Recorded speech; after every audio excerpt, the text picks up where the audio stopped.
need to get some rest. You look tired. I know. I haven't slept.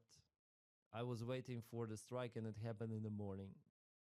Cordelia Ashworth's hands began to shake at exactly 2:47 in the afternoon. It wasn't a big tremor. It wasn't the kind of shaking that makes people turn and stare. It was something smaller, more intimate, the kind of tremor you only notice if you're paying attention, if you're watching, if you've learned to read fear in the details, those that others ignore. The sound of her fork tapping against the ceramic plate was almost imperceptible. A soft, rhythmic clinking, like the heartbeat of a bird trapped in a cage, too small for its wings. She tried to grip the utensil tighter, but that only made the trembling worse. She reached for a sugar packet with her right hand. Her fingers, thin as willow branches, brushed against the paper, and then her sleeve slid back, just an inch, maybe two, enough. The bruises were shaped like fingers, 4 parallel marks on the inside of her forearm, with a 5th darker circle where a thumb would have pressed. The kind of mark left by someone who grabs with force, with intention, with a message. From the corner booth, a man in a dark suit watched. He said nothing. He didn't react. His expression remained exactly as it had been before, neutral, calculated, impenetrable. Only his eyes moved, tracking the path of that sleeve as it slid back down to cover what wasn't meant to be seen. The coffee in front of him was growing cold. He didn't touch it. What kind of fear makes a woman shake even when she's finally in public? Marigold's Diner had occupied that corner of Whitmore Street for 51 years. It was the kind of place tourists never found, and locals protected with the silence of people who know that some good things only survive if they stay hidden. The tables had checkered tablecloths, red and white, worn soft at the edges by decades of elbows and long conversations. The smell of fresh brewed coffee mixed with toasted bread and something sweet that was always baking in the back kitchen. It was a safe place, ordinary, the kind of spot where people came to feel normal for a while. Dashiell. Whitmore Crane had been coming here every Tuesday for 3 years. Always the same corner booth, always with his back to the wall, always with a clear view of the door and the window, survival habits that become instinct when you've grown up in the world he grew up in. At 34, Dashiell had built an empire that most people only knew through rumors and vague headlines. In newspapers, nobody read all the way through. Successful entrepreneur, some said. Heir to questionable fortunes, others whispered. The truth, as always, lived somewhere between both versions. His power didn't come from violence, though violence was a tool he knew how to use when no other option remained. His power came from control, from information, from knowing things about people that they'd rather no one knew, from understanding that in this world, patience is more dangerous than any weapon. And Dashiell Whitmore Crane was an extraordinarily patient man. The elderly woman had walked in 20 minutes earlier. Dashiell had noticed her immediately, not because there was anything striking about her, but precisely because of the opposite, because of how small she was trying to make herself, because of the way she apologized 3 times to the waitress, just for existing, for taking up space, for daring to ask for a table for one. I'm so sorry to trouble you. If it's too much bother, I can leave. I don't want to be an inconvenience. The waitress, a young woman with her hair pulled back in a practical ponytail, had smiled at her with genuine warmth. Ma'am, you have every right in the world to be here. Would you like a menu, or do you already know what you'd like? The elderly woman had hesitated. Dashiell watched her eyes scan the laminated menu like she was solving a complex math problem. He watched her lips move silently, calculating. He watched the exact moment she decided to order the cheapest thing available. Just coffee, please, with a little milk if it's not too much trouble. Her clothes were clean but old. A navy blue dress that had probably been elegant 15 years ago, now faded at the shoulders from too many washes. A beige cardigan buttoned up to the neck. Despite the warmth. Black, closed-toe shoes, the kind a woman of her generation would call dress shoes, but which now only served to hide. To hide what, exactly, Dashiell didn't know yet. But he was going to find out. Because there was something in the way that woman moved that felt painfully familiar. the way her shoulders curved inward, as if trying to occupy less space than her body physically needed. The way her eyes flicked toward the door every few seconds, not with hope, but with dread. The habit of smiling even when no one was watching, as if she were practicing. Dashiell had seen that same posture before, many years ago. In another woman, in another life, in his mother. The memory arrived uninvited, as it always did. His mother in the kitchen of that tiny apartment, split lip and a fake smile, telling him she'd bumped into the cupboard door. His mother counting coins from the glass jar to buy bread while his father spent the paycheck on gambling and liquor. His mother waking him in the middle of the night to flee to his grandmother's house because Daddy had a bad day at work. Dashiell was 8 years old when he learned to recognize fear disguised as normalcy. And now, 26 years later, that same fear was sitting 3 tables away, trembling over a cup of coffee with milk. The woman's name was Cordelia. Cordelia Ashworth, née Pemberton, though it had been 13 years since the Pemberton part had anyone left to accompany. Her husband, Theodore, had died of a sudden heart attack while watering the plants on the balcony. A Tuesday morning, the sun shining, birds singing, and then silence. Cordelia was 78 years old. She had been a librarian for 44 of those years at the same branch, in the same neighborhood where she was born, raised, married, and widowed. She had been respected, loved, needed. Now she was invisible. The invisibility had arrived gradually, like the tide rising without you noticing until the water reaches your neck.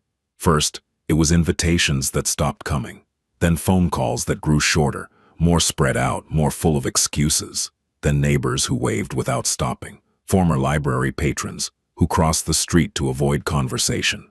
The world kept spinning while she grew more and more still. Theodore had been her anchor. Without him, Cordelia discovered she had spent decades without learning how to float alone. Her only son, Bennett, lived in Seattle. He called once a month, always rushed, always with promises to visit that never materialized. "Work, Mom. You know how it is." Cordelia knew.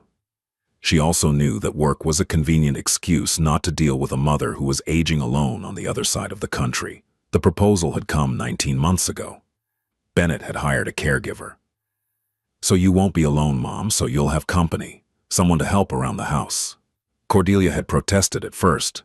She didn't need help. She could take care of herself. She had raised a son, managed a library full of books and demanding patrons, survived 42 years of marriage with its highs and lows.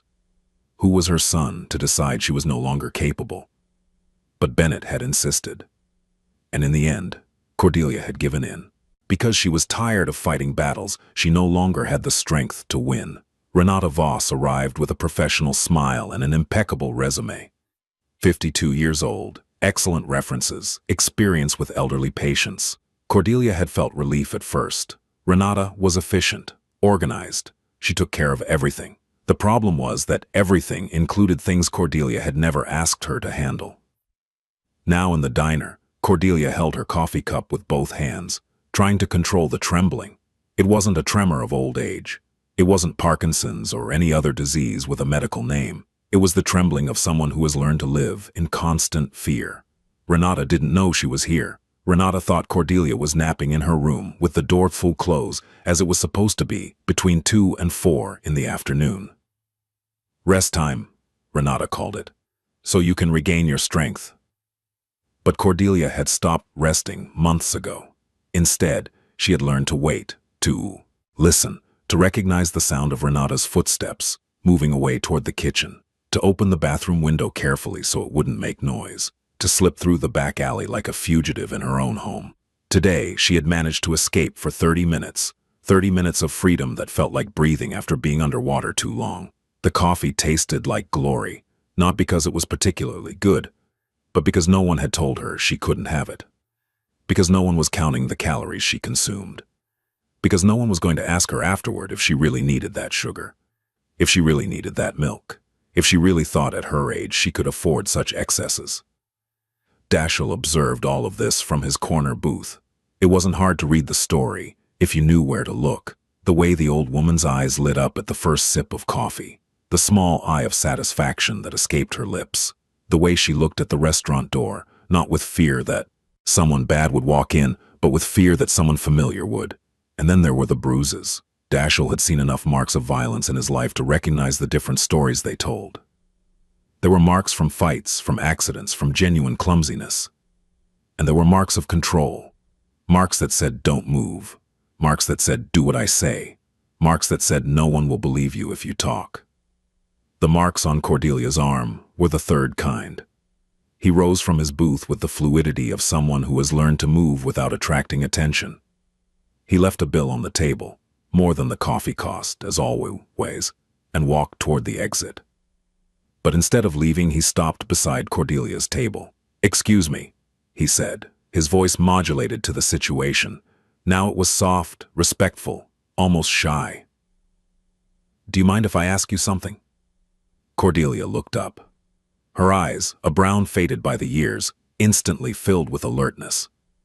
Dashiell recognized the expression. It was the look of someone accustomed to questions bringing trouble. "Yes?"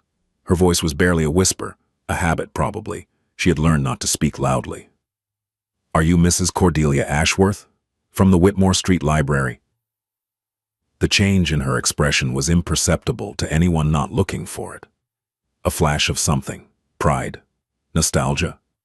Surprise that someone remembered her, crossed her face before the mask of caution covered it again.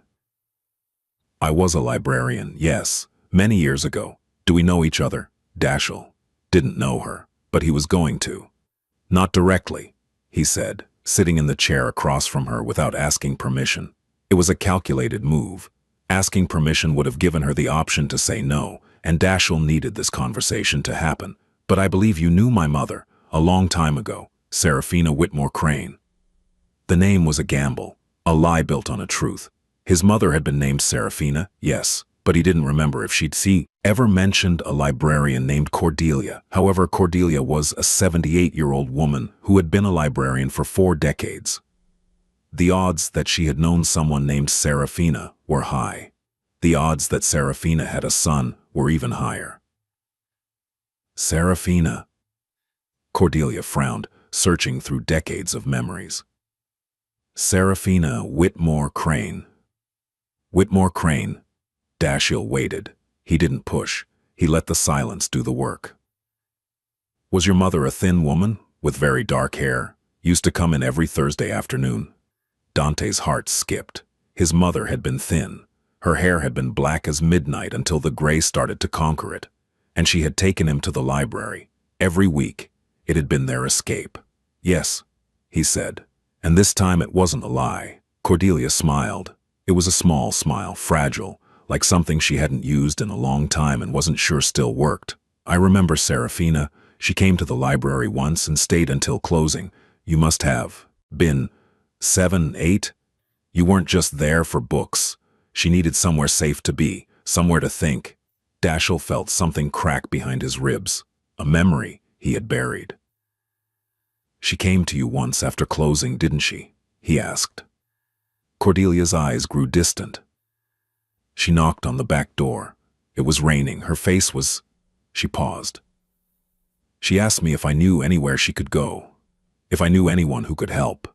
I gave her some phone numbers, a women's shelter, a lawyer who worked pro bono." She looked at Dante.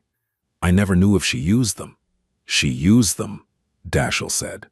"She used them and we got out. And my mother never forgot that you were the first person who didn't tell her to be patient, that marriages have their ups and downs, that she probably had some fault in it too." Cordelia's eyes filled with tears.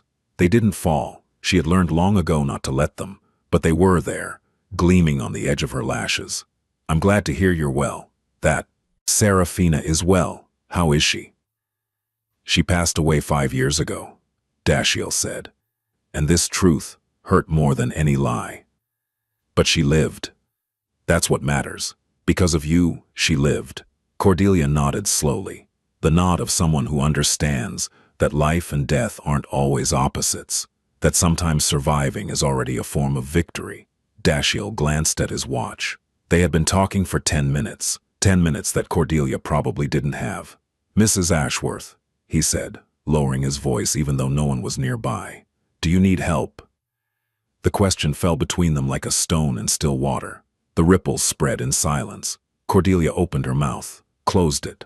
Her eyes went to the door, the window, the outside world that suddenly seemed too big and too small at the same time. "I don't know what you're talking about," she said, but her voice broke on the last word. Dashiell didn't push. Instead, he pulled a card from his pocket.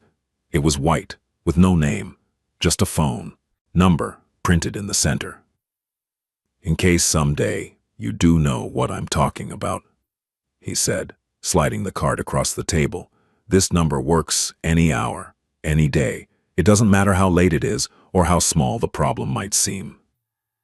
Cordelia looked at the card like it was a snake that might bite her. I can't accept this," she whispered. "If someone sees it, if she finds it, then hide it where no one would look. Inside an old book, under the insole of a shoe, wherever.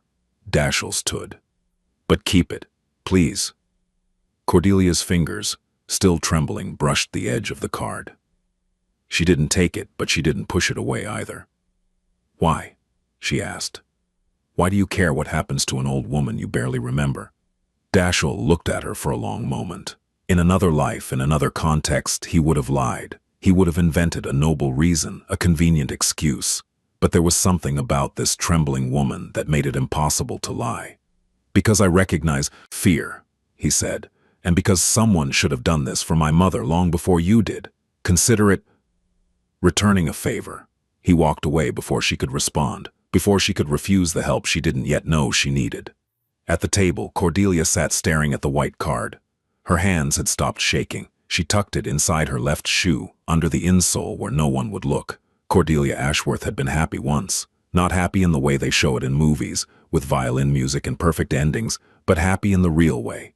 The happiness of Sunday mornings with coffee and cinnamon rolls. The happiness of cataloging books while Theodore read the newspaper aloud, commenting on world events as if they were neighborhood gossip. The happiness of comfortable silences.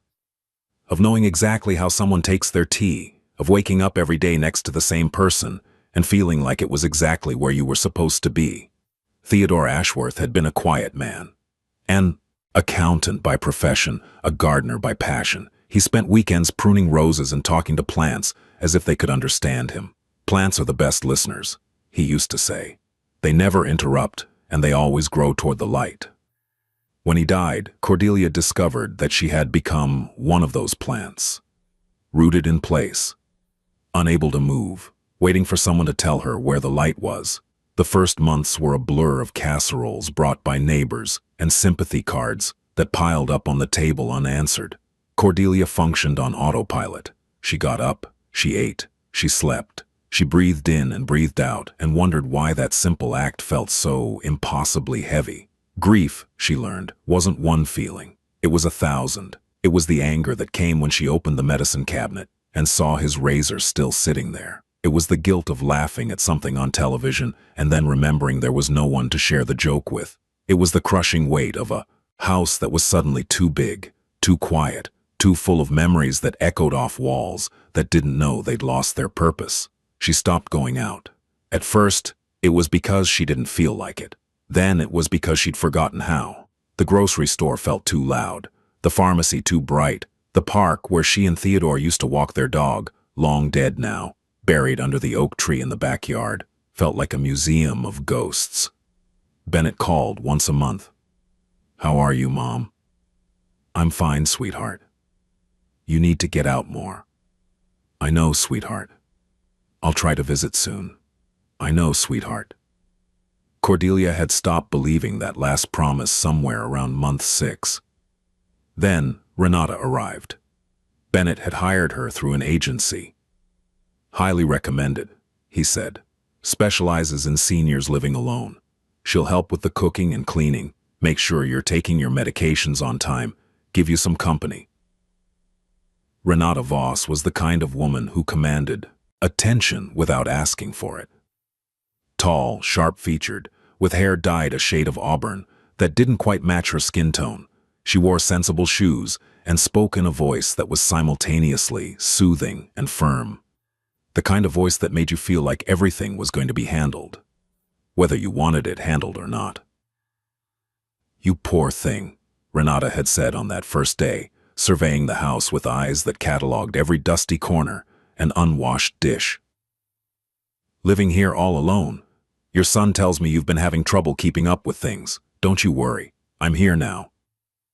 Cordelia hadn't told Bennett she was having trouble. She had told him she missed Theodore. She had told him she sometimes forgot to eat. She had told him the house felt empty. Bennett had heard, "Mom is declining. Mom needs watching. Mom is becoming a problem that needs to be solved." At first, Renata's presence was a relief.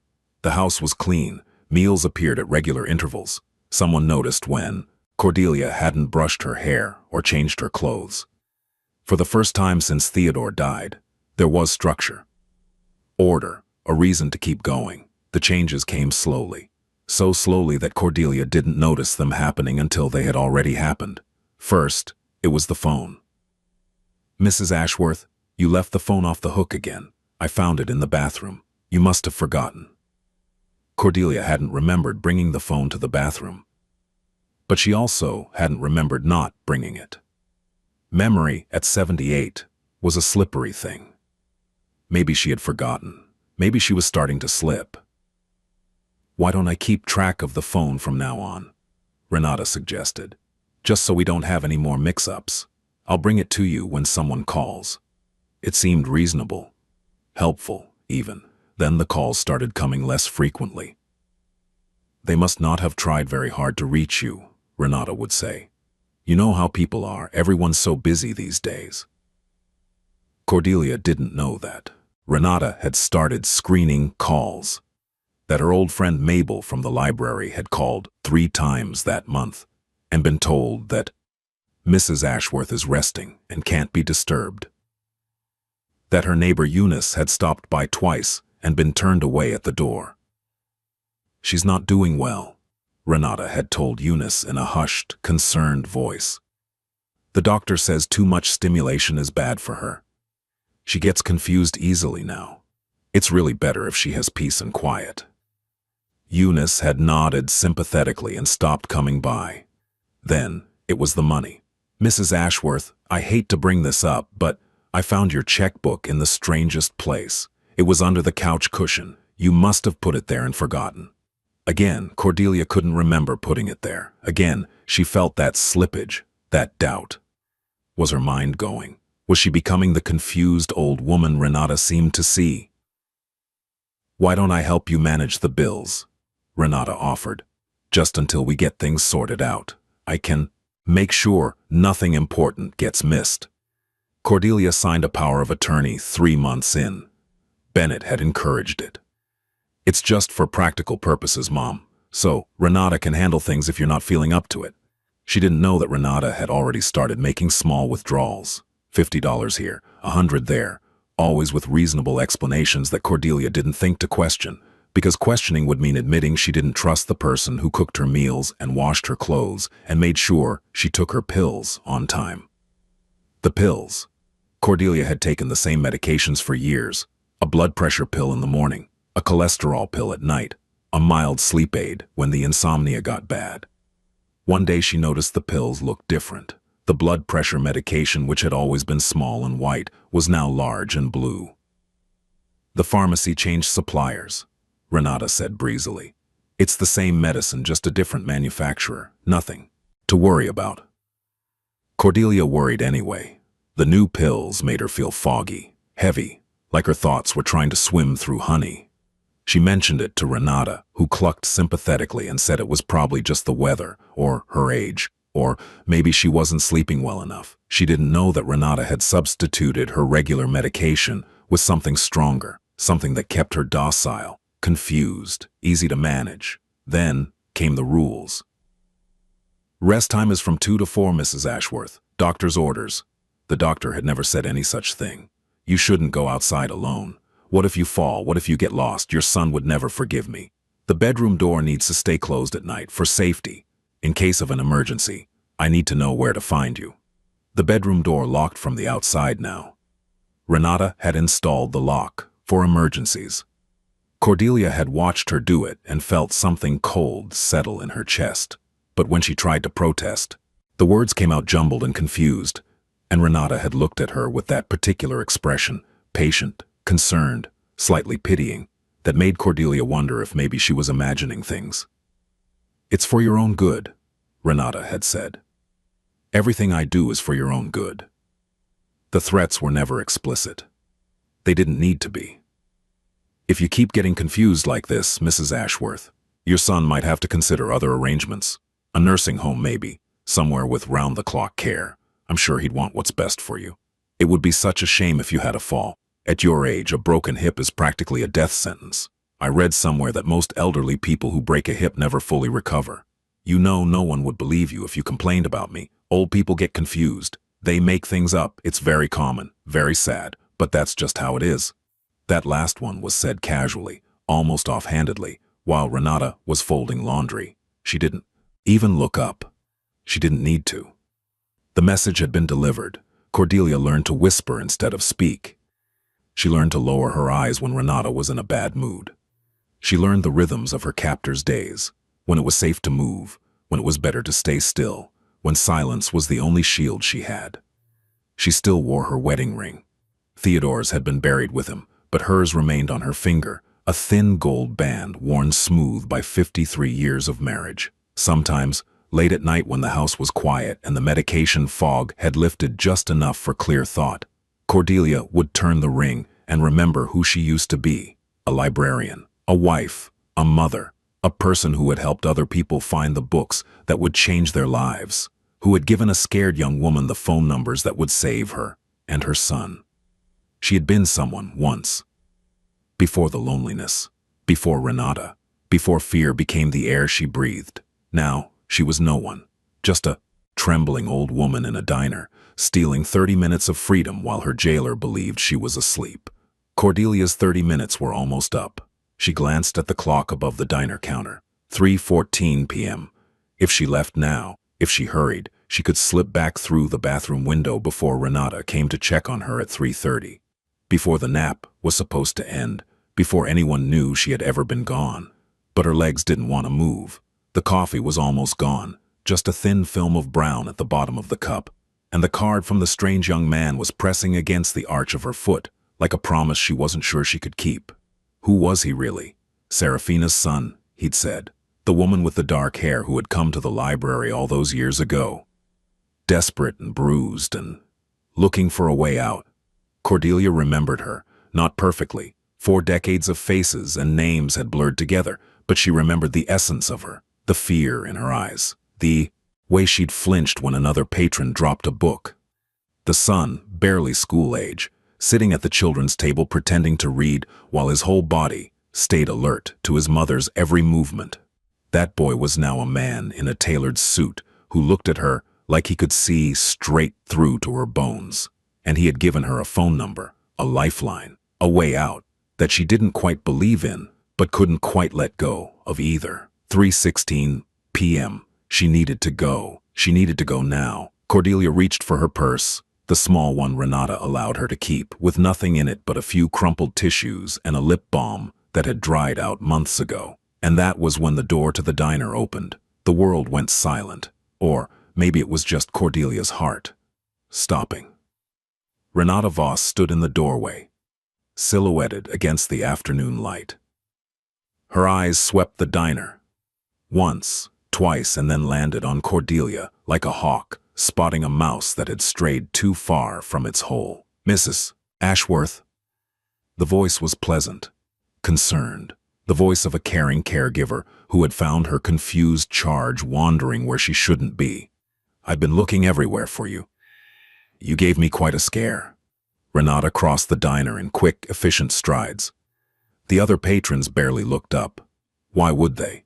Just a middle-aged woman collecting an elderly relative. Nothing to see here, nothing that required attention or intervention or concern. "You know you're not supposed to go out alone," Renata continued, sliding into the seat across from Cordelia. Her voice was pitched perfectly, loud enough to be overheard, soft enough to seem intimate. What if something had happened? What if you'd gotten lost? You know how confused you get sometimes. Cordelia felt herself shrinking. It was automatic now. Her shoulders curved in. Her eyes dropped. Her voice, when it came, was barely audible. "I just wanted some coffee. I can make you coffee at home, Mrs. Ashworth. Much better coffee than this. Renata's hand closed around Cordelia's wrist. Not hard enough to leave a mark, just hard enough to communicate. Come on, let's get you back before you have one of your spells. From somewhere in the diner, Cordelia wasn't sure where, she heard a chair scrape against the floor. Everything all right over here? The young man was back. Serafina's son. He stood a few feet away, hands loose at his sides, posture relaxed, but somehow conveying the sense that he could become very unrelaxed very quickly if the situation called for it. Renata's grip tightened fractionally. Her smile widened. Everything's fine. Just collecting my patient. She sometimes wanders off when she's having a bad day. Don't you, Mrs. Ashworth? Cordelia opened her mouth. For one wild, terrifying moment, she thought about telling the truth, about saying help me, or she's hurting me, or please don't let her take me back. But the words wouldn't come. They had been trained out of her, those words. Beaten, down by months of subtle threats and casual cruelties, and the constant, grinding fear of being seen as exactly what Renata said she was, a confused old woman who made things up. Yes, she whispered. I sometimes wander off. The young man's eyes met hers. Something passed between them. Recognition, understanding, a silent conversation that happened in the space of a heartbeat. I see you, his eyes said.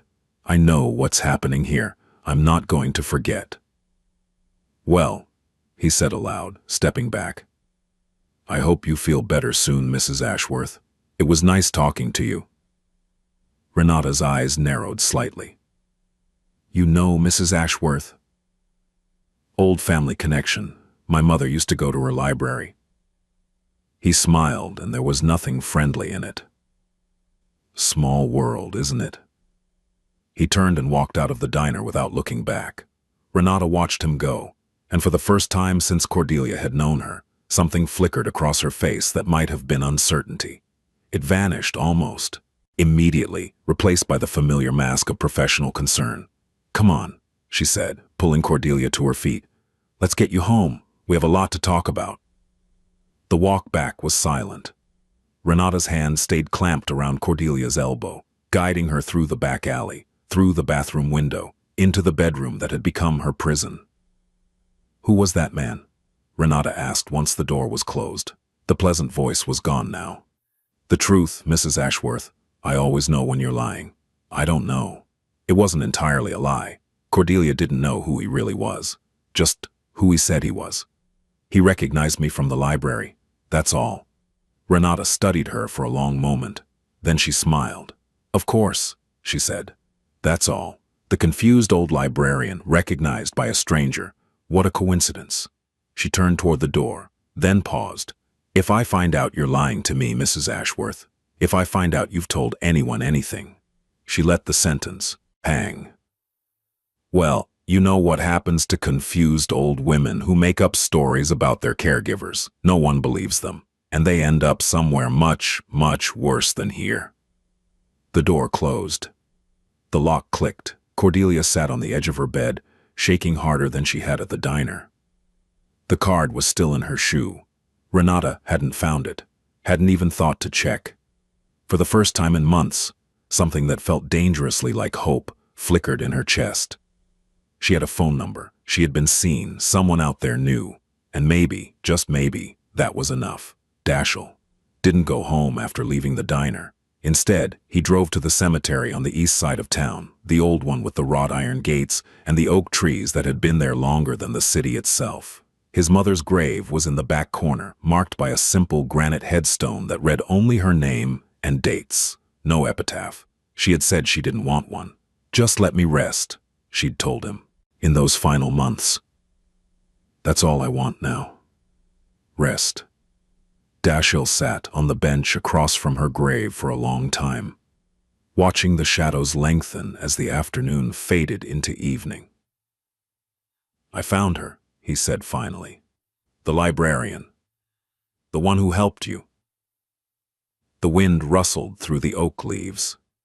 It almost sounded like an answer. She's in trouble, Mom.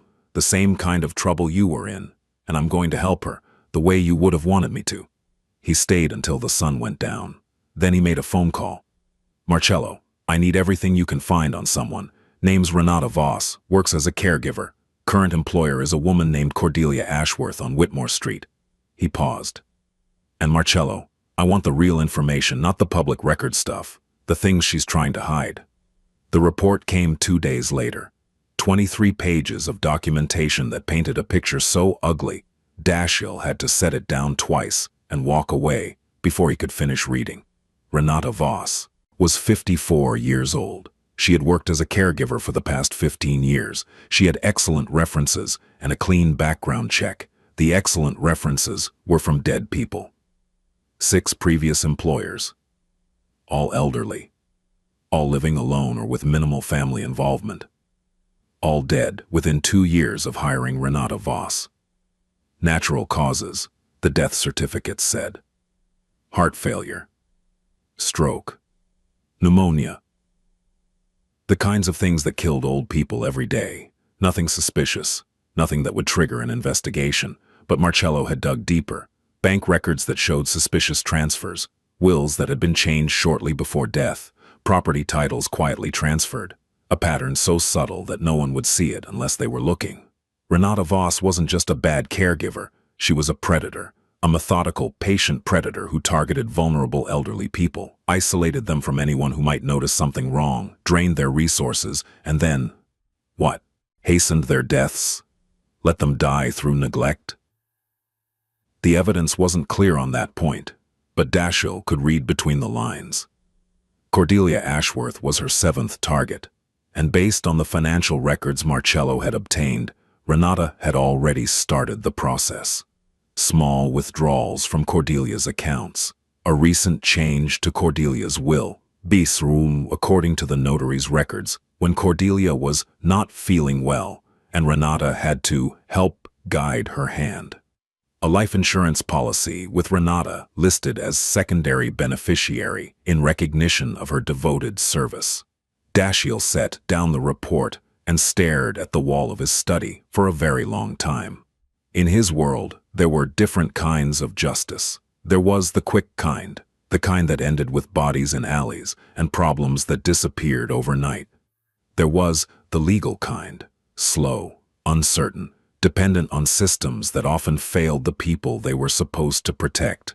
And there was the third kind, the kind Dashiell preferred, the kind that took patience and planning and absolute precision, the kind where the truth became a weapon that couldn't be deflected or denied. He reached for the phone again. Marcello, I need a few more things. Court records for Renata Voss, any civil suits, complaints, anything that got buried. Medical records for her previous employers in the 6 months before they died. And I need to know who at Adult Protective Services handles the Whitmore Street district. Someone with a reputation for actually following up. He paused.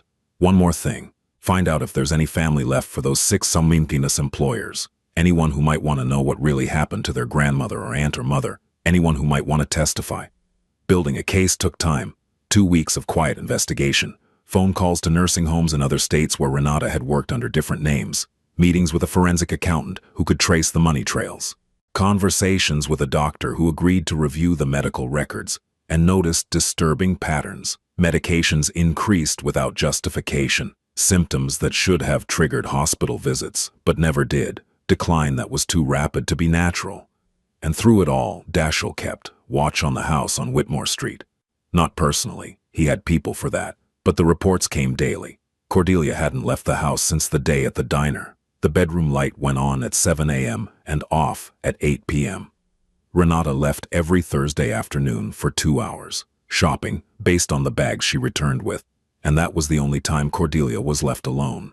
The phone number Dashiell had given her remained unused. No calls, no messages. Either Cordelia hadn't found the courage to use it, or she'd lost the card, or, and this was the possibility that kept Dashiell awake at night, Renata had found it, and the consequences had been worse than silence. On the 15th day, Cordelia called. It was 3:47 in the morning. Dante's phone, the one connected to the number on the card, buzzed once and then fell silent. He called back immediately. No answer. He called again. This time someone picked up. "Hello?" Cordelia's voice was barely audible, a thread of sound in the darkness. Is this the number from the diner?" "It is. Mrs. Ashworth, are you safe?" A long pause. He could hear her breathing, shallow, rapid, afraid. "She's sleeping," Cordelia whispered. "I found the key. To the bedroom. She keeps it in her drawer. I've been waiting for her to take one of her pills. She takes something to help her sleep. And tonight, she finally did. Can you get out of the house?" I don't know. I don't know where I would go. My son is in Seattle. I don't have any money. She took it all, and if I try to leave and she wakes up..." Her voice cracked. "You don't understand. No one will believe me. I'm just a confused old woman. That's what she's told everyone. That's what they'll all think." "Mrs. Ashworth." Dashiell kept his voice calm, steady, an anchor in her storm. "I believe you, and I'm not the only one. There are others who know the truth about Renata Voss, about what she's done to you and to the people who came before you. We have evidence, documentation, witnesses." Silence on the other end. Then, very quietly, "People who came before me. 6 of them, that we know of. All elderly, all in the same situation you're in now. All dead." He heard her sharp intake of breath, the sound of someone finally understanding the full scope of the danger they were in. "What do you need me to do?" she asked. "I need you to hold on for 3 more days. Can you do that? 3 more days, and then it will be over. I promise." 3 days. She repeated it like a prayer. "Yes, I can do that. I've survived 19 months. I can survive 3 more days." "Good. Now listen carefully. This is what's going to happen." He talked for 15 minutes. Instructions, precautions, what to expect and when. When he finished, Cordelia was crying. He could hear it in her breathing, but when she spoke, her voice was stronger than he'd ever heard it. "Thank you," she said. "Whoever you really are. Thank you." "Thank my mother," Dashiell replied. "She's the one who taught me that some debts have to be paid." The knock on the door came at 9 a.m. on a Thursday. Renata Voss was in the kitchen, preparing Cordelia's morning medication, the pills that weren't what they were supposed to be, the ones that kept her patient foggy and compliant. She set down the pill bottle and went to answer the door, smoothing her hair and arranging her expression into one of pleasant helpfulness. 2 people stood on the porch. A woman in a gray blazer, holding a clipboard, a man in a police uniform. "Ms. Voss?" the woman asked. "I'm Harriet Chen from Adult Protective Services. This is Officer Delacroix. We're here to conduct a welfare check on Cordelia." "Ashworth." Renata's smile didn't waver. "Of course. Come in. Mrs. Ashworth is just having her breakfast. I'm sure she'll be delighted to see you. She doesn't get many visitors these days. Her memory isn't what it used to be, I'm afraid, so she sometimes gets confused. But I'll do my best to help." They followed her inside. Officer Delacroix's eyes moved methodically around the room, noting details. Harriet Chen consulted her clipboard. "We've received some concerns," she said, "about Mrs. Ashworth's care. We'd like to speak with her alone, if you don't mind." The first crack appeared in Renata's composure, just a flicker, just a momentary tightening around the eyes. "I'm not sure that's a good idea. Mrs. Ashworth gets very anxious without me present, and as I said, she's quite confused. She might say things that aren't accurate. I wouldn't want her to upset herself." "We'd still like to speak with her alone," Harriet Chen repeated. Her voice was pleasant, but carried an undertone of steel. "It's standard procedure." Officer Delacroix positioned himself near the doorway, not blocking it, exactly, just present. Renata had no choice. She led them to Cordelia's bedroom, unlocked the door. The lock on the outside didn't escape Harriet Chen's notice, and stood aside. Cordelia was sitting in a chair by the window, dressed in clean clothes, and looking more alert than she had in months. She had stopped taking the pills 3 days ago, flushing them down the toilet while Renata wasn't watching. The fog was lifting. Her mind was her own again. "Mrs. Ashworth?" Harriet Chen approached slowly, her voice gentle. "My name is Harriet. I'm from Adult Protective Services. I'd like to talk to you for a few minutes. Just you and me, is that okay?" Cordelia looked past her to where Renata stood in the doorway, face frozen in that helpful smile. Then she looked back at Harriet Chen. "Yes," she said. Her voice was clear, strong. I have a great deal I'd like to tell you. The door closed. Renata was escorted to the living room by Officer Delacroix, who had questions of his own. And in the bedroom, Cordelia Ashworth began to speak. She told them everything: the isolation, the control over her phone calls and her money, the medications that weren't what they were supposed to be, the door that locked from the outside, the threats disguised as concern, the bruises that Renata always had an explanation for, the slowly dawning horror of realizing she had become a prisoner in her own home. She told them about the changes to her will that she hadn't agreed to, about the bank withdrawals she hadn't authorized, about the insurance policy that Renata had assured her was just a formality. And she told them about the pills in the kitchen, the ones that had kept her confused for months, the ones that were making her doubt her own mind. Harriet Chen took notes. She took photographs of the lock on the bedroom door. She collected the pill bottles and the financial documents, and the phone records that Renata had thought were hidden. When she emerged from the bedroom an hour later, her expression was grim. "Miss Voss," she said, "I'm going to have to ask you to come with us." Renata's composure finally cracked. "This is ridiculous. She's confused. I've dedicated my life to taking care of that woman. She doesn't know what she's saying. She's making things up because she's angry that I have to set boundaries for her own safety. If you check my references—" "We've already checked your references," Harriet Chen said quietly. "All of them, including the ones you thought no one would find." Renata's face went pale. "Margaret Holloway died 14 months after hiring you. Estate valued at $340,000, most of which disappeared in the months before her death. Harold Whitfield died 11 months after hiring you. Life insurance policy changed 3 weeks before he passed. Eloise Cunningham, Beatrice Moreno, Franklin Okonkwo, Sylvia Chen." Harriet Chen's voice was steady, but there was cold fury beneath it. 6 people, 6 deaths, 6 fortunes that somehow ended up in accounts connected to you. Officer Delacroix stepped forward.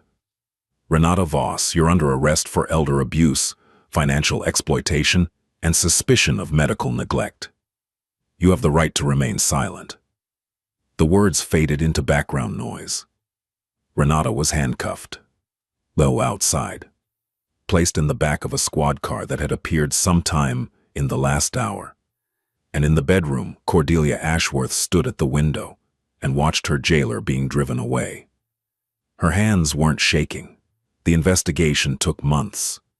More victims were identified. 3 others who had survived Renata's care and been too afraid or too confused to speak up. More evidence emerged. More witnesses came forward. In the end, Renata Voss was charged with 6 counts of elder abuse, 6 counts of financial exploitation, and 3 counts of medical neglect. The murder charges were harder to prove. She had been careful, always careful. But the prosecutor was confident that the pattern of evidence would be enough. The trial made national news, a cautionary tale about the vulnerability of the elderly, the failures of oversight systems, the monsters who preyed on people when they were most alone. Cordelia testified. She sat in the witness box, a small woman in a blue dress, a new one, bought with her own money from an account that was hers again, and told her story in a voice that didn't waver. When she finished, the jury was silent. Several of them were crying. The verdict came 3 days later, guilty on all counts. Renata Voss was sentenced to 32 years in prison. She would be 86 by the time she was eligible for parole, if she lived that long. Justice, in the end, was quiet.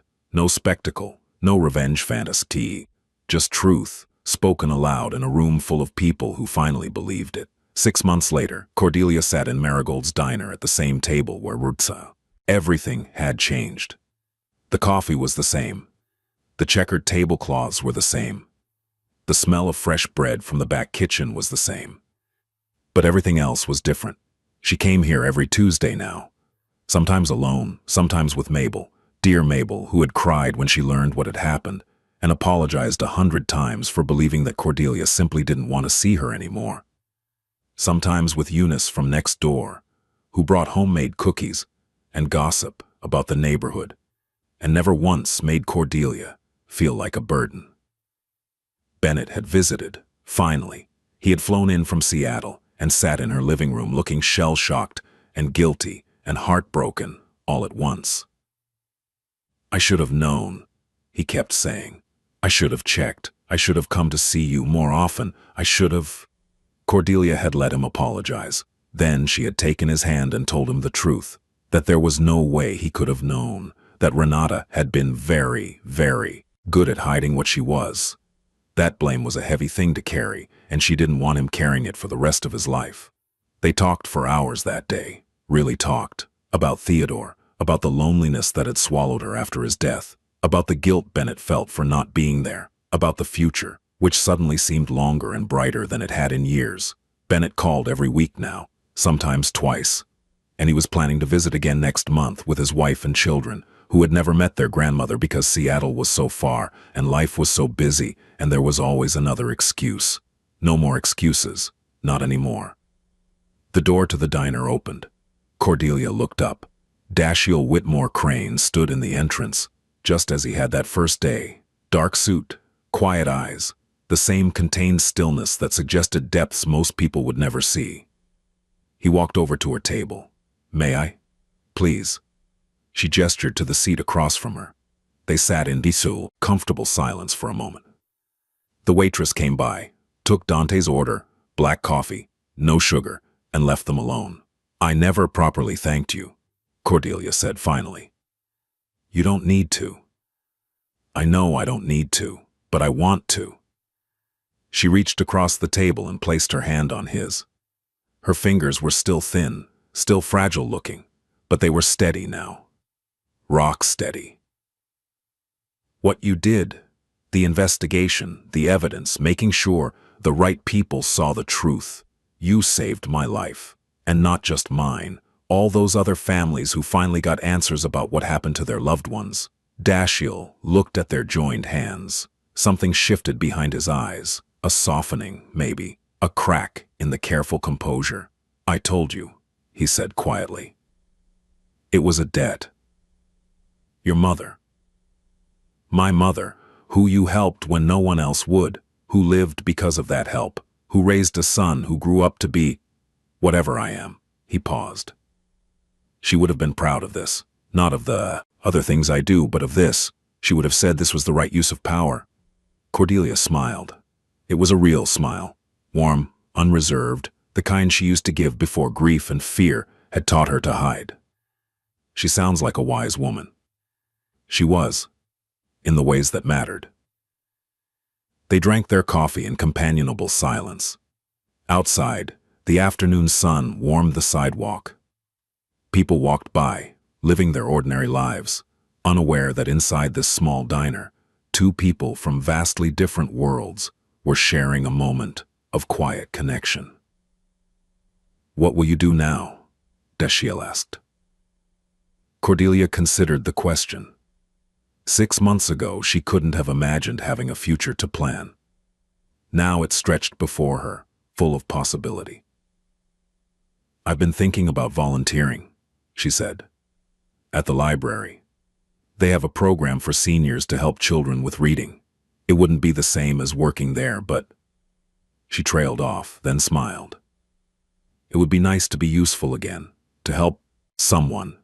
The way your mother came to me, the way you came to me, I'd like to be able to do that for someone else." Dashiell nodded slowly. "That sounds right." He finished his coffee and stood to leave. At the edge of the table, he paused. "If you ever need anything, Mrs. Ashworth, anything at all." "I know." She held up the card, the same white card with the phone number, now worn soft at the edges from being held so many times. "I still have this." He almost smiled. "Keep it somewhere safe." "I will."